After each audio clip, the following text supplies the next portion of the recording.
আজকে এখানে যুবদল ছাড়াও স্বেচ্ছাসেবক দল, ছাত্র দল, শ্রমিক দল, কৃষক দল, চাষাস এমনের প্রতিজ্ঞা রাখতে পারবেন না? হাত তুলে দেখান। এই কাশপুর বালুর মাঠে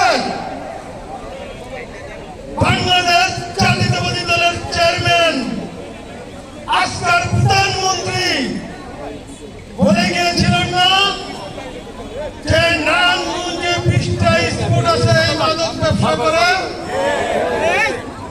সেটাকে আমরা কিভাবে মুছে ফেলতে চাই? কিভাবে মুছে ফেলবেন বলেন? আপনারা কিভাবে মুছে ফেলবেন?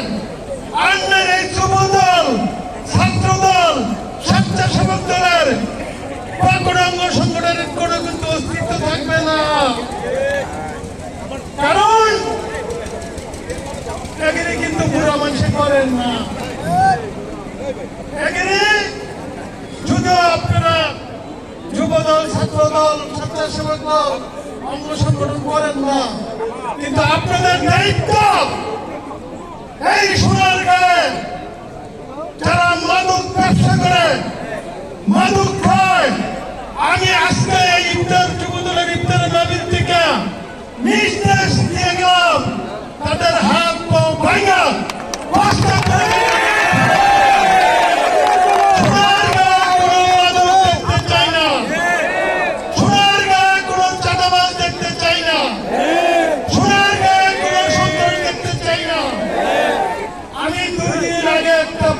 দেখেছি।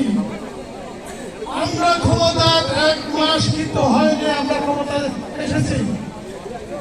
একটা পত্রিকায় দেখেছি সোনারগাঁয়ে নাকি 21টা খুন হয়েছে, কিন্তু আমি জানি না, আপনারা জানেন কিনা? জানলে এই পত্রিকার বিরুদ্ধে পত্রিকা একটা করে মামলা দিয়ে দিবেন। সেই পত্রিকার সম্পাদক এবং মালিক টাকাই দিতে সোনারগাঁও এই কয়দিনে কয়েকটা খুন হয়েছে, টাকাই দিতে হইব। নারে সোনারগাঁয়ের বিরুদ্ধে অপবাদ বদনাম দিব, এটা আমরা মেনে নিতে চাই না। প্রিয় নেতৃবৃন্দ, দয়া করে যদি আপনারা দেশকে ভালোবাসেন, তারেক রহমানকে ভালোবাসেন, বাংলাদেশ জাতীয়তাবাদী দলকে ভালোবাসেন, আপনাদের কাছে আমি আবারও অনুরোধ করলাম, এই সোনারগাঁয়ের মাদক কে বিক্রি করবে তার হাত পা ভাঙা একবারে তাকে বস্তা তুলে ফেলাই দেবেন। সোনারগাঁয়ের বদনাম দেখতে চাই না, তারেক রহমানের বদনাম দেখতে চাই না। আপনাদের কাছে আমি আবারও অনুরোধ রইল, আজকে যে ইফতার বাড়িরা যুবদল করেছে, আমি যুবদলকে আমার সোনারগাঁয়ের পক্ষে থেকে, নারায়ণগঞ্জ 3-এর পক্ষে থেকে, সোনারগাঁও থানার বিএনপির পক্ষে থেকে তাদেরকে ধন্যবাদ জানাই এই দলের একটা প্রোগ্রাম করার জন্য। ধন্যবাদ যুবদলকে, যুবদলের আইকনকে ধন্যবাদ, যুবদলের সোনারগাঁও থানার নেতৃবৃন্দকে ধন্যবাদ জানিয়ে আমি আমার বক্তব্য শেষ করলাম। আল্লাহ হাফেজ। বাংলাদেশ জিন্দাবাদ, বাংলাদেশ জাতীয়তাবাদী দল জিন্দাবাদ, মরহুম দেশ নেত্রী বেগম খালেদা জিয়া জিন্দাবাদ।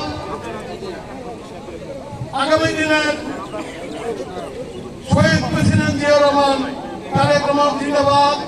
বাংলাদেশের প্রধানমন্ত্রী দেশ নায়ক তারেক রহমান জিন্দাবাদ।